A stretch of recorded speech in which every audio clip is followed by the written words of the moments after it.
Translation and purport by Srila Prabhupada ki. O Brahmana Narada, the superseer, the transcendent Lord, is beyond the perception of the material senses of the living entities because of the above-mentioned three modes of nature. But He is the controller of everyone, including me. Purport. In the Bhagavad Gita 7:24-25, the Lord has declared very clearly that the impersonalist who gives more importance to the transcendental rays of the Lord as Brahma Jyoti, and who concludes that the absolute truth is ultimately impersonal and only manifests a form at a time of necessity, is less intelligent than the personalist, however much the impersonalist may be engaged in the study of Vedanta. The fact is that such impersonalists are covered by the above-mentioned three modes of material nature. Therefore, they are unable to approach the transcendental personality of Godhead. The Lord is not approachable by everyone because He is curtained by His Yogamaya potency. But one should not wrongly conclude that the Lord was formerly unmanifested and has now manifested Himself in the human form. This misconception of the formlessness of the Supreme Personality of Godhead is due to the Yogamaya curtain of the Lord and can be removed only by the Supreme Will as soon as the conditioned soul surrenders unto Him. The devotees of the Lord who are transcendental to the above-mentioned three modes of material nature can see the all-blissful transcendental form of the Lord with their vision of love in the attitude of pure devotional service. Om Jnana Timirandasya Gyananjana Shalakaya Chakshurunmalitam Jena Tasmai Shri Gurave Namaha Sri Chaitanya Manobhistam Stapitam Yena Bhutale Swayam Rupa Kadamayam Dadati Swapadantikam Vandeham Shri Guru Shri Yata Padakamalam Shri Gurun Vaishnavamscha Shri Rupam Sagrajatam Sahagana Raghunatham Vitam Tam Sajivam Sadvaitam Savadutam Parijana Saitam Krishna Chaitanya Devam Shri Radha Krishna Padan Sahagana Lalita Shri Vishakam Vitamscha Vanchakalpa Turubhyascha Kripa Sindhubhyevacha Patitanam Pavanebhyo Vaishnavebhyo Namo Namaha Jai Shri Krishna Chaitanya Prabhu Nityananda Shri Advaita Gadadhara Shivashadi Gaura Bhakta Vrinda Hare Krishna Krishna Krishna Hare Hare Hare Rama Rama Rama Hare Hare Namo Vishnupadaya Krishna Prashtaya Bhutale Srimate Bhaktivedanta Swami Niti Namine Namaste Saraswati Deve Gauravani Pracharine Nirvishesha Shunyavadi Vaschacha Deshatarine Srila Prabhupada ki jai. O Brahmana Narada, the superseer, the transcendental Lord, is beyond the perception of the material senses of the living entities because of the above-mentioned three modes of nature. But He is the controller of everyone, including me. So the context of this verse is that at the beginning of the 4th chapter, Maharaj Parikshit had asked some questions of Shukadev Goswami. And those questions were specifically asking about Sarga. One of the 10 subject matters of the Srimad Bhagavatam is Sarga, meaning creation. So he wanted to know about creation, how the Lord creates what is the process of creation, what is his potencies in relation to creation, and also how does he wind up creation. So Shukadev Goswami was pleased with the questions of Parikshit Maharaj. And he said, actually these questions that you have asked was previously asked by Narada to Lord Brahma. And Lord Brahma, he was personally enlightened on these answers by the Lord himself. So what better way to answer? So I will now narrate to you the Narada Brahma Samvad. So this is what chapter 5 is about. That's why we see this conversation taking place between Lord Brahma and Narad Muni. And it is a beautiful chapter, and what is very striking about this chapter is Lord Brahma's humility and his position as a devotee of the Lord. So Narada starts by saying, I thought you were the creator. And Brahma says, no, you got it wrong. I am not the creator. Lord Narayan is the creator. And Lord Brahma beautifully describes the process and the supreme position of the Lord as primary creator. And then the Acharya's paraphrasing, Shri Narad says, Narad asks Lord Brahma, so what is your position? How do you feature in this? And then Lord Brahma explains that he is the secondary creator, Visharga. And in these few verses, Lord Brahma further explains his position and the position of the living entities in this material world. Now, what's really important about this verse and the purport? It explains the essence and the main reason, Hare Krishna, why people, including ourselves, are unable to perceive the Lord, to see the Lord. It's the common position of those who deny the existence of the Lord to do so on the basis of the argument that we cannot see God and we cannot experience Him. And on the basis we cannot see Him and perceive Him, then we have to conclude He doesn't exist. Now that is a very weak argument. Just like now, the curtains to the lordships are closed. If I say Shri Radha Gokulananda, Shri Sita Ram Lakshman Hanuman, and Shri Gaurnit, I don't exist, because I can't see them. There's no logic in that. That's a very weak argument, isn't it? And from different perspectives, even simple things like the Wi-Fi waves, we can't see it, but we know it exists. Can we deny that there's a Wi-Fi? No. So this is a very weak argument. But Lord Brahma is saying, the real reason you cannot see is because you are covered by the three modes of material nature. So this weak argument by the scientists, if they really wanted to, even if they cannot see God, they can see the effect of intelligent design. It's our common experience that information in this world, it's only produced by intelligence. There is no example of information or complex information being produced without intelligence, by some random process. So it's quite easy to conclude just by looking at the DNA, which is a very, very complex piece of information, that it has come from intelligence. And then we can go from beyond that, where is this intelligence coming from? But the common materialists, they are so deluded, they are so envious of the Lord.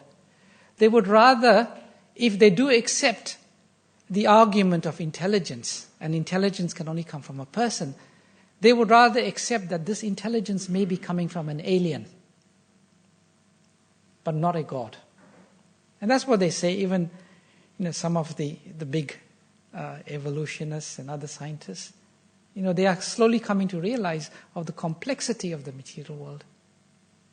And this complexity cannot happen by process of random mutation and natural selection. It's got to be via intelligence. But they are so deluded.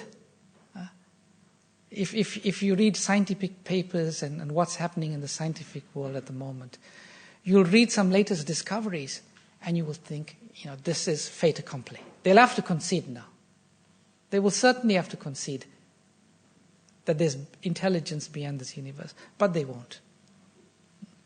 They simply won't, because of their delusion under the material modes of nature.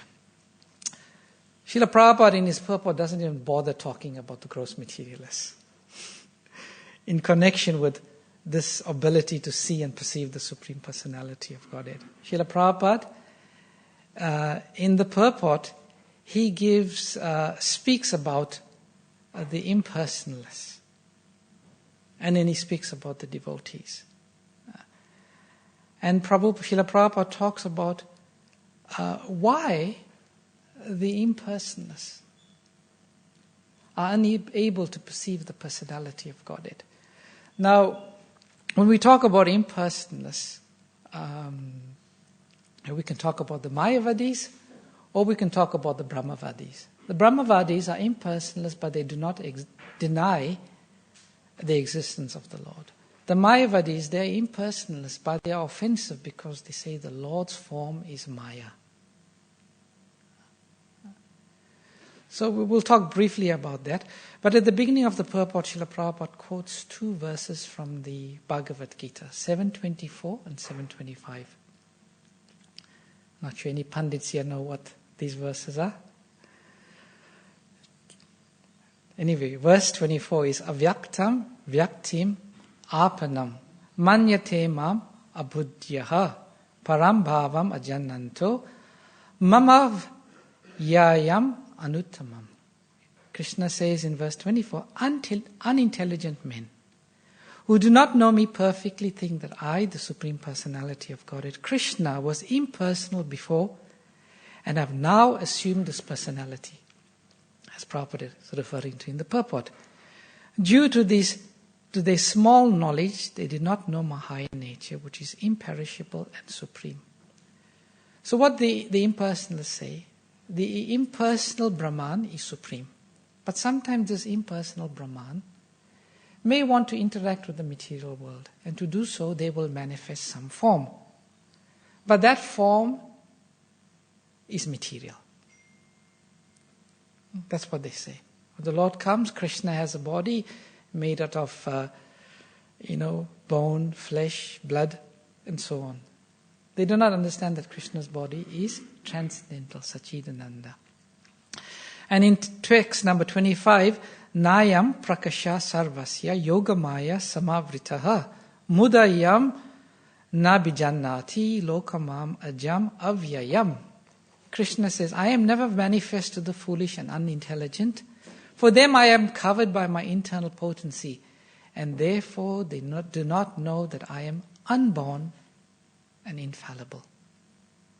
And in the purport, Srila Prabhupada very interestingly says that when Lord Krishna appeared 5,000 years ago, very few people perceived him as the Supreme Personality of Godhead. Most people could see him only as an ordinary personality. And Prabhupada quotes the Rajasuya sacrifice. And Prabhupada says there were only a very few people who could recognize Krishna as the Supreme Personality of Godhead. It was the Pandavas, the Bhishma, and a few devotees. And Shishupal and practically everyone else considered Krishna to be an ordinary personality. Why? Because Lord Brahma is saying here, because when you are covered by the three modes of material nature, when we are covered, it's impossible to perceive the Supreme Personality of Godhead. And it's a very similar message that Queen Kunti gives in her prayers in the 8th chapter of the first canto, text number 19. Maya javanika achanam adukshajam avyayam na lakshya se mudadrisha nato natjadharo yatha. Queen Kunti says, being beyond the range of the limited sense perception, you are the eternally irreproachable factor covered by the curtain of the deluding energy. You are invisible to the foolish observer, exactly as an actor dressed as a player is not recognized. Sometimes we may go to see a play. There are actors on the stage. Maybe it is our son or our father or our daughter that's acting.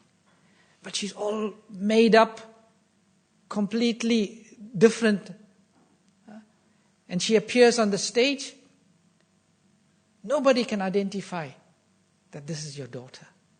But you know, that's my daughter. Even with all the disguise, all the paraphernalia, you know, this is my daughter. So those who are devotees of the Lord, the Supreme Personality of Godhead, who are not covered by the material energy, Krishna can appear in any form. They'll recognize him. It's not possible for Krishna to hide from his devotees. Because the devotees are so much in love with Krishna that they will recognize him anyway. There are other verses that explain the same principle. Sri Chaitanya Charitamrita quotes the Padma Purana. Atha Sri Krishna namadi na bhaved grayam indriye. Sevan mukhi ijivado swarati na swayam eva spurati adaha. Atha Sri Krishna namadi na bhaved grayam indriya sevan mukhi ijivado swayam eva spurati adaha. And the translation of this verse is, therefore material senses cannot appreciate Krishna's holy name, form, qualities and pastimes. When a conditioned soul is awakened to Krishna consciousness and renders service by using his tongue to chant the Lord's holy name and taste the remnants of the Lord's food, the tongue is purified and one gradually comes to understand who Krishna is.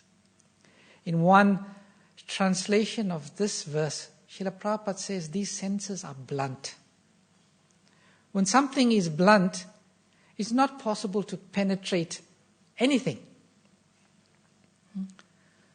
So our senses are so blunt that they are unable to perceive Krishna.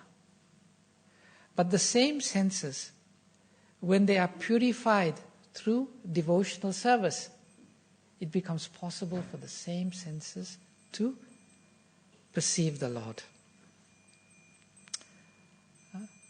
So, for a gross materialist, one who is under the three modes of material nature, it's impossible to perceive Krishna as he is. It's not possible. And Srila Prabhupada explains this further in the purport in terms of the materialists, the impersonalists. Now the impersonalists, they like to think that they are transcendental. Actually, in one purport, Prabhupada, he classifies the impersonalists as transcendentalists. But these impersonalists, they are not the Mayavadis. It is explained in the Bhagavatam that we have the material realm. And within the material realm, everyone is conditioned by the three modes of material nature. But what is the first aspect we encounter outside the material realm? Is the Viraja river. And Bhagavatam explains in the Viraja region of creation, there is no material modes of nature. But beyond the Viraja is what? The Vaikuntha. It's the spiritual world.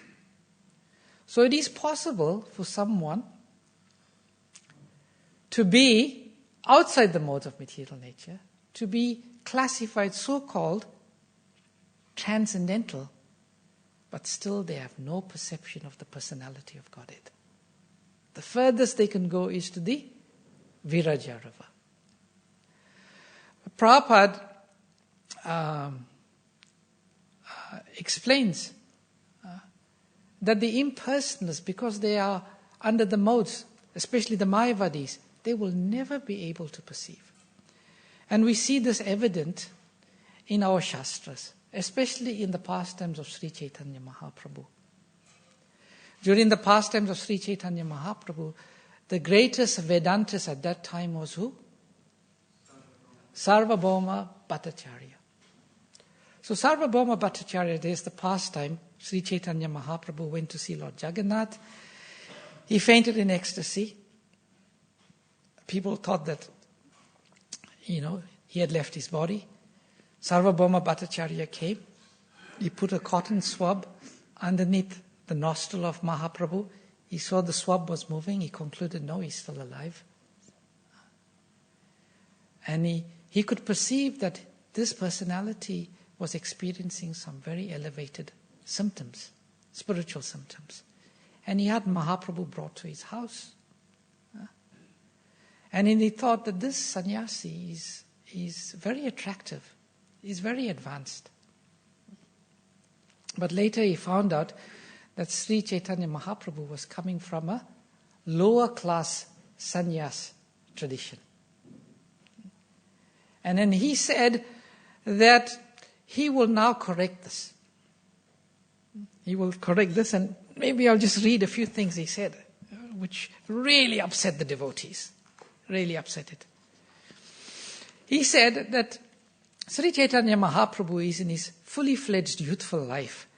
How can he keep the principles of sannyas? So first offense, he said, he's young, he's beautiful. Surely he will fall down. I got to do something to protect him.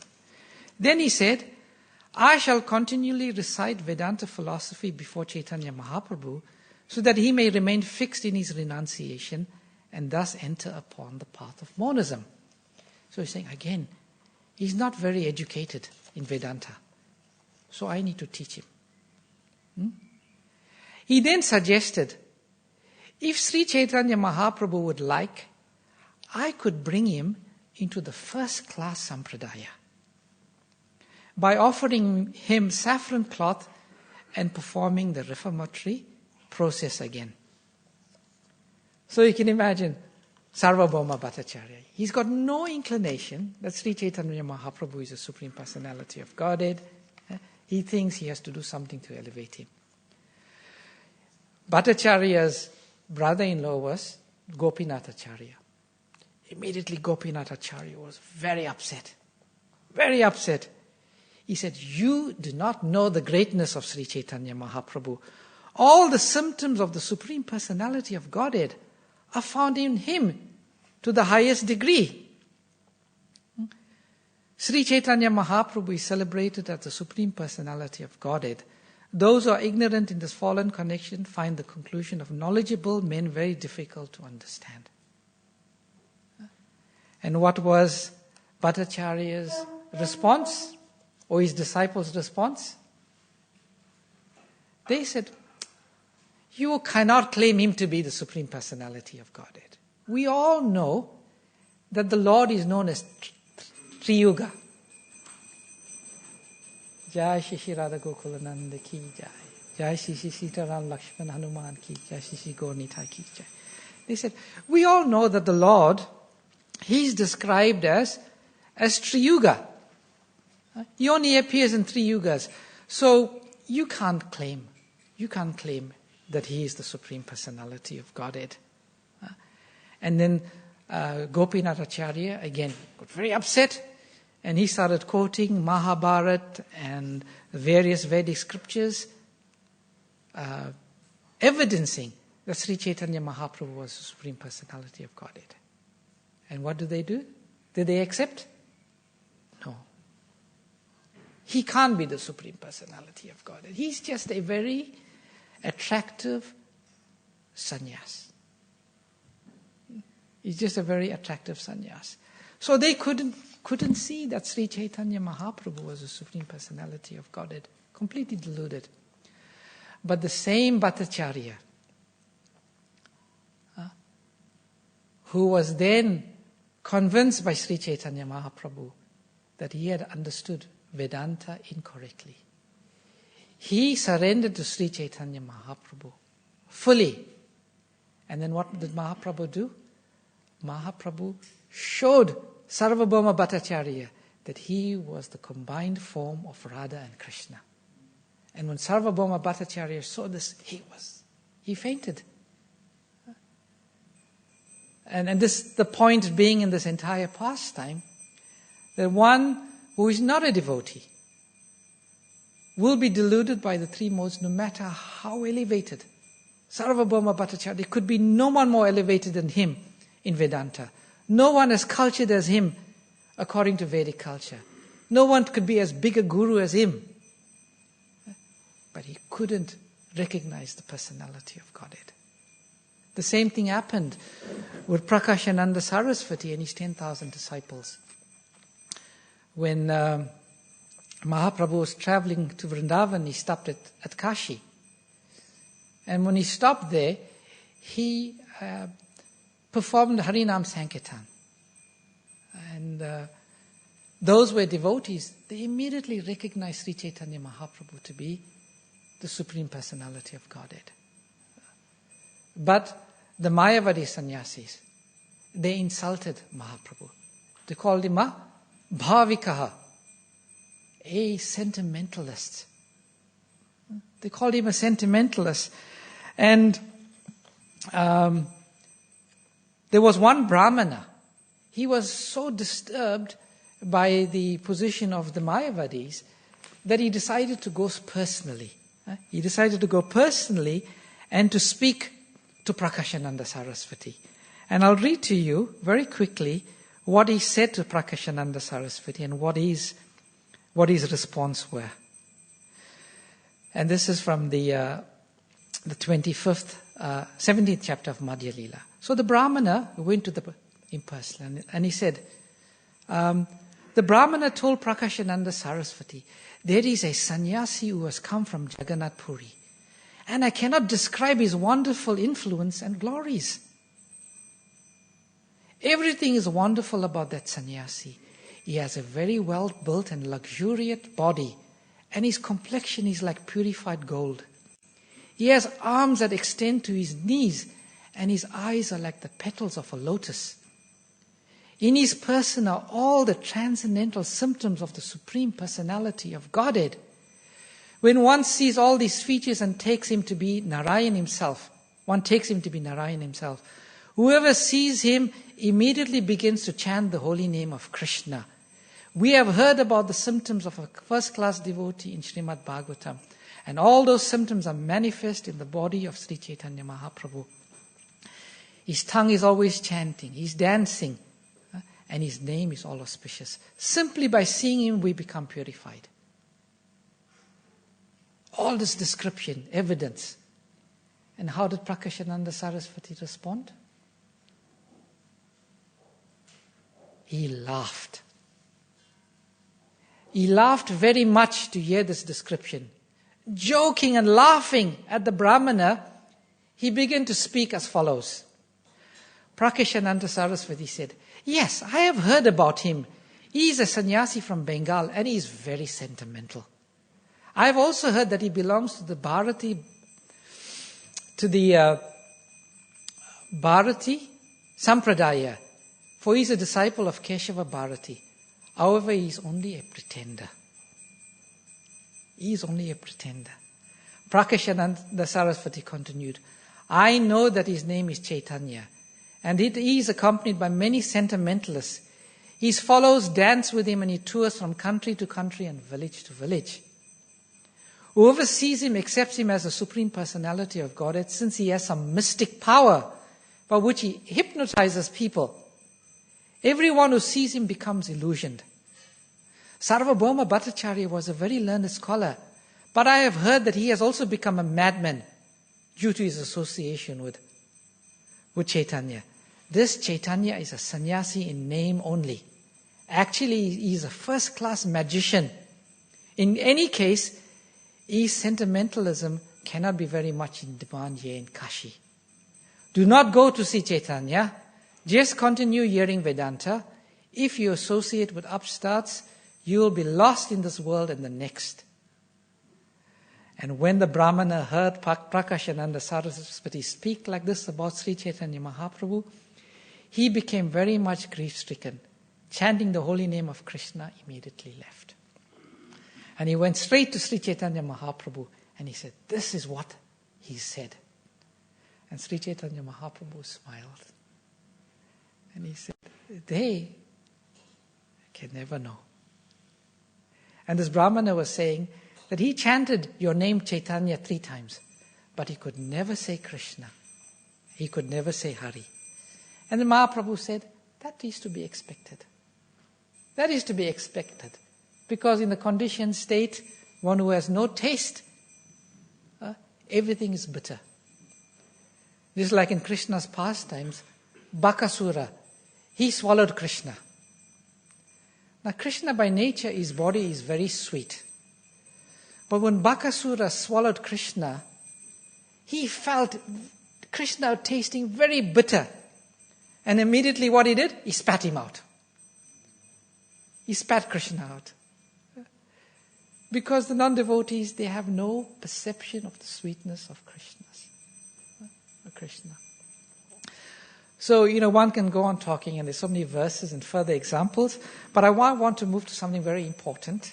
I've got some limited time, I have to leave early today. I want to talk about the devotees. Srila Prabhupada explains that the devotees of the Lord are beyond the 3 modes of material nature. And Prabhupada says, the moment that they surrender, the devotees go beyond the 3 modes of material nature.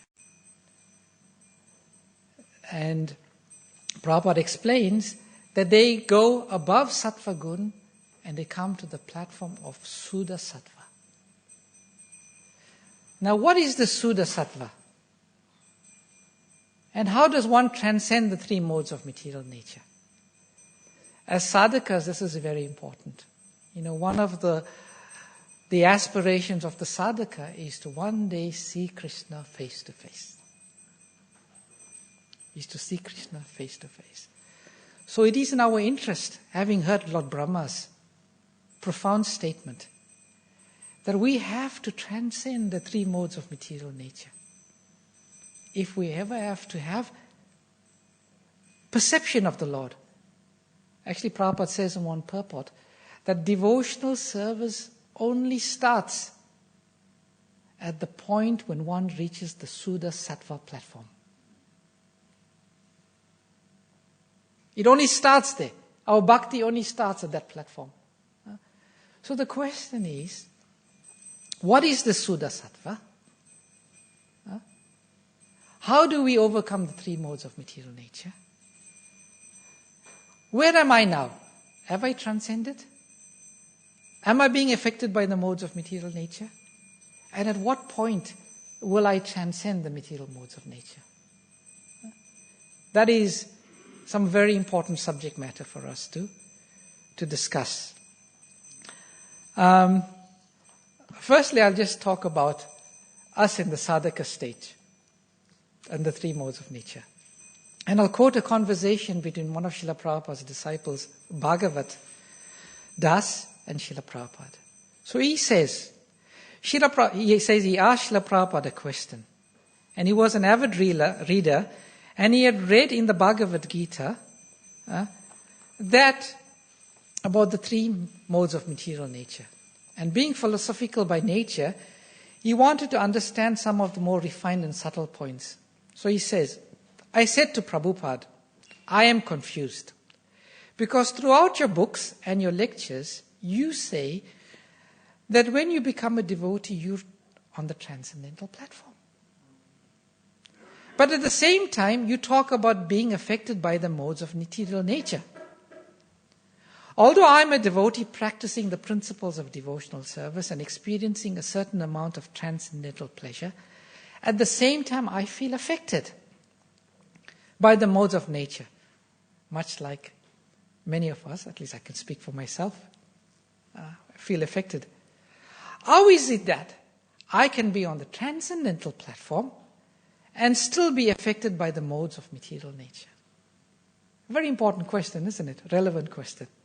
And Prabhupada's answer is simply brilliant. Prabhupada smiled. He saw that it was a thoughtful and introspective question and said, "That is a very good question." He answered, "It is just like being on a boat. When you're on the boat, no one can say you're not on the boat. You are on the boat. But sometimes big waves will come and rock the boat.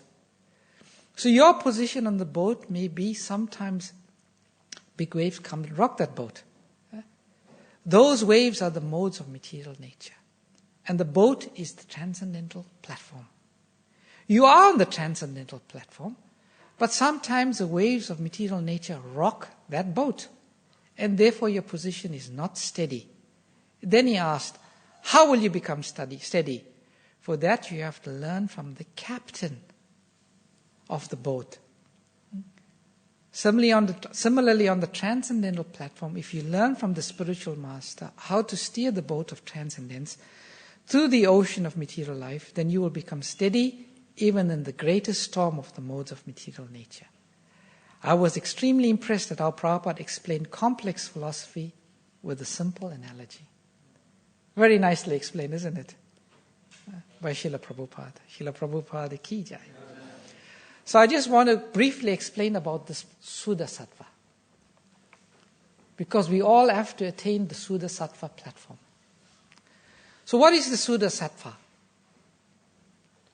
It is said that just like the material energy has three divisions, Tamagun, Rajagun, and Sattvagun, the mode of ignorance, passion, and goodness. The same way, the spiritual energy has three divisions, Sandhini, Samvit, and Ladini. Sandhini corresponds to the existential, eternal nature of the soul, Sat.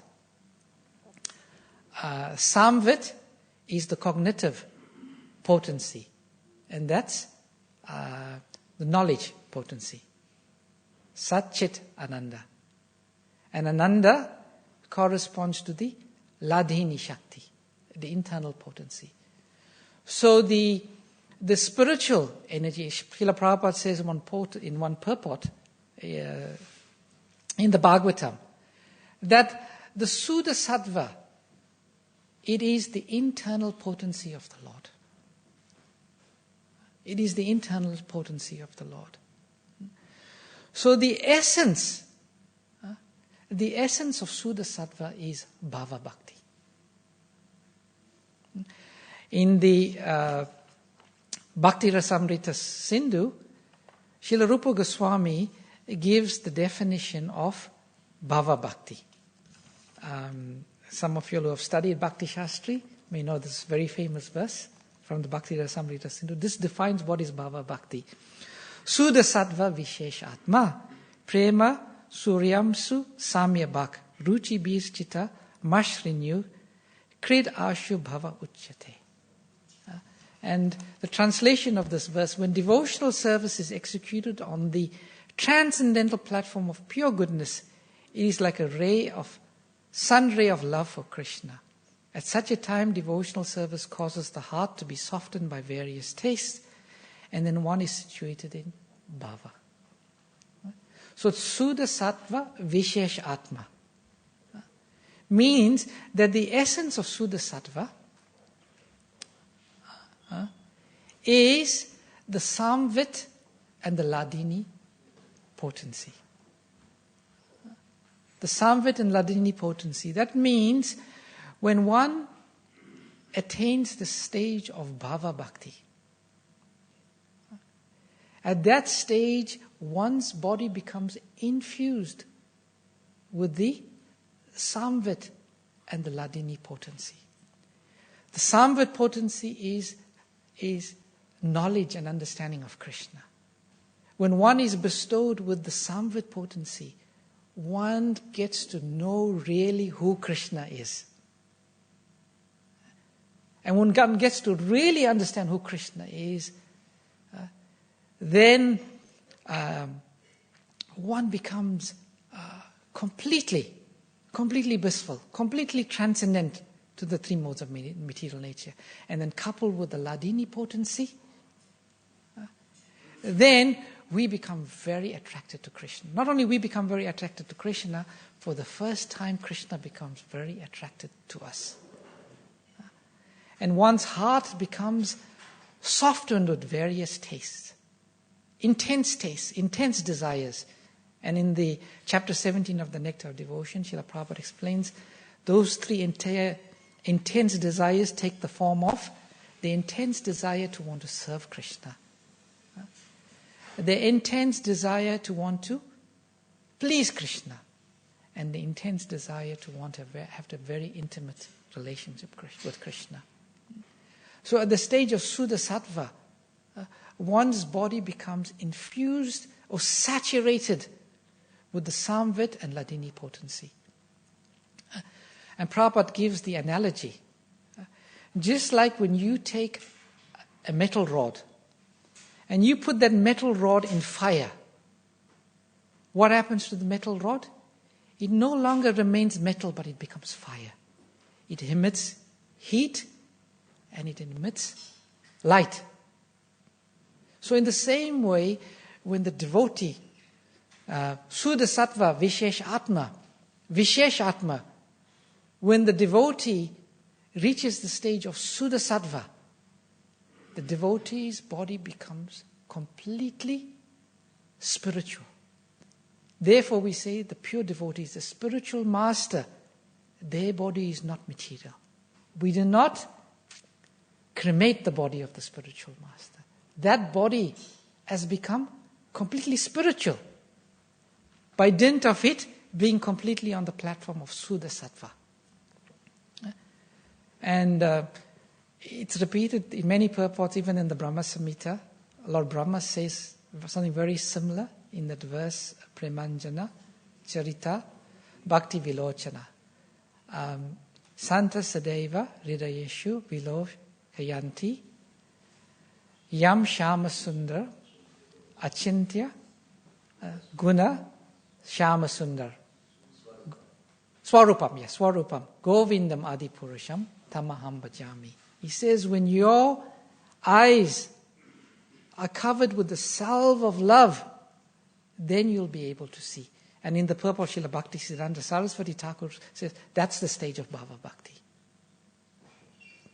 When we come to the platform of Suddha Sattva, when one gets, that's our question is, how do we come? How do we receive the Suddha Sattva? There's two ways. Some people say by the process of sadhana bhakti, no.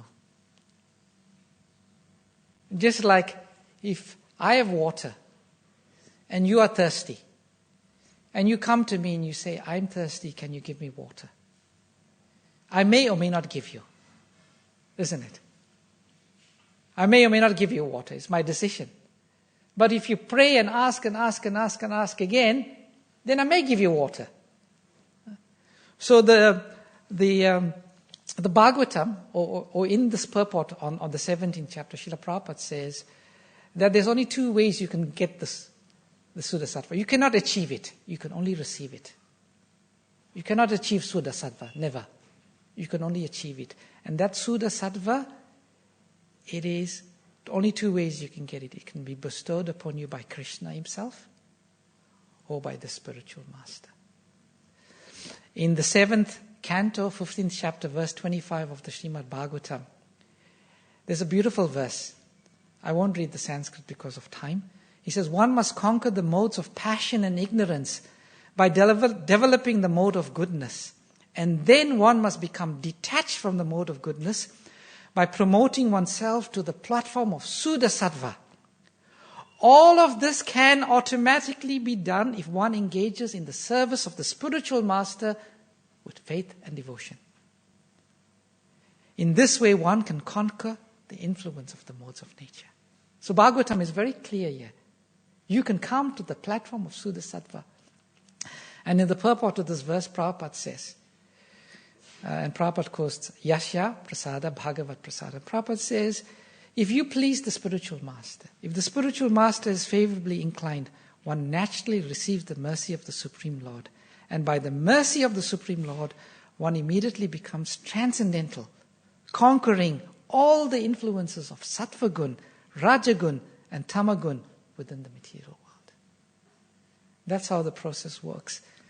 So, our process is essentially, acting in our spiritual lives in a way that we can please Guru and Krishna. And when Guru and Krishna are pleased with us, one day they will bestow the Suddha Sattva on us. And that will be, we will be bestowed with the Samvit and the Ladini potency. And then we'll transcend the material world and we'll be on the stage of Bhava Bhakti, moving on to Prema. That's the first raise of Prema. So I went over time, I do apologize for that, but I thought there were some important points we needed to make. Thank you very much. Srila Prabhupada Ki Jai. I may take maybe one or two questions if anyone has.